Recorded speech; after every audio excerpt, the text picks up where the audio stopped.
লাশ কাটা ঘরে নারী মরদেহের সাথে বিকৃত আচরণ। ১.৫ বছর ধরে আত্মহত্যা করা কম বয়সী নারীদের সাথে এমন আচরণ করে আসছিল মুন্না নামে এক ডোম সহকারী।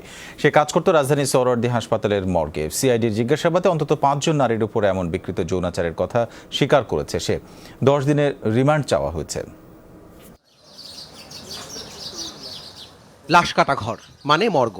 অস্বাভাবিক মৃত্যু হলে এই ঘরেই মরদেহের ময়নাতদন্ত করা হয়। এজন্য চিকিৎসকদের সার্বিক সহায়তা করেন ডোমরা। তাদের অধিকাংশ সময়ই কাটে মর্গে। অথচ সেই মর্গেই বিকৃত যৌনাচারের অভিযোগ উঠেছে। সম্প্রতি সোহরাওয়ার্দী হাসপাতাল মর্গে রাখা নারীদের মরদেহের সাথে এমন আচরণের প্রমাণ মেলে ডিএনএ টেস্টে। অস্বাভাবিক এই ঘটনায় জড়িত ডোমের সহকারী মুন্না ভগত। তাকে গ্রেপ্তার করে সিআইডি। জিজ্ঞাসাবাদে কয়েক বছর ধরেই মর্গে আসা নারী মরদেহের সাথে এমন বিকৃত যৌন আচরণের কথা স্বীকার করে মুন্না।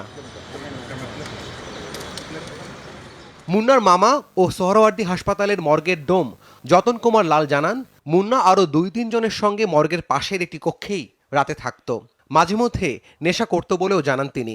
ও থাকতো আমার এখানে, আমি ওকে রেখে যেতাম, ও ওর ৩-৪ জন মিলে থাকতো। থাকার এক পর্যায়ে আমি বাসায় থাকতাম, আমাকে বোর্ডে আসলে আমাকে ডাকতো, আমি আসতাম।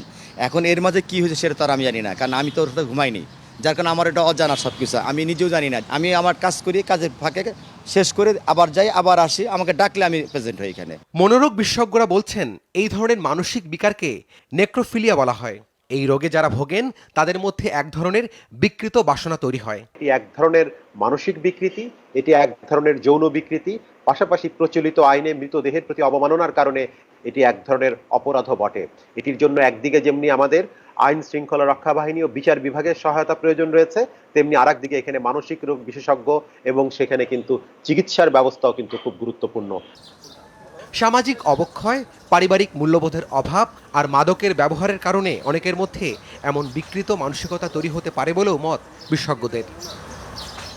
রাব্বি সিদ্দিকী, যমুনা নিউজ, ঢাকা।